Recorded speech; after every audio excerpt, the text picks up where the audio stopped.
আমি জ্যামের ভিতরে আমার সামনে আমি জ্যামে ওইখানে জ্যাম পার হয়ে এই সিপার ভিতরে ঢুকেছি। ঢোকার পরেই কিছু দূর আইছি, পরে পিছনে 6 সিটের দিকে ধাও ধাও করে আগুন ধরতে আছে।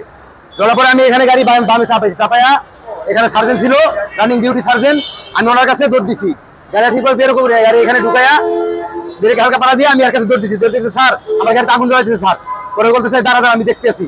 পরে ওনার বইলে আমি এখানে বালতি নিয়ে নামছি। পরে পাবলিক ছিল এখানে, সবাই বালতি বইরা পানি আয় না, পরে পানি মারছি গাড়িতে। আমার ড্রাইভার ফোন দিচ্ছে যে ভাই গাড়ির মধ্যে আগুন ধরে তাড়াতাড়ি আসো। আমি দৌড়ে আসছি, 10 মিনিটের মধ্যে আসছি, আগে দিতে ফায়ার সার্ভিস নিতে যাচ্ছি। কেরাবা আগুন দিচ্ছে আমি কিছু জানি না।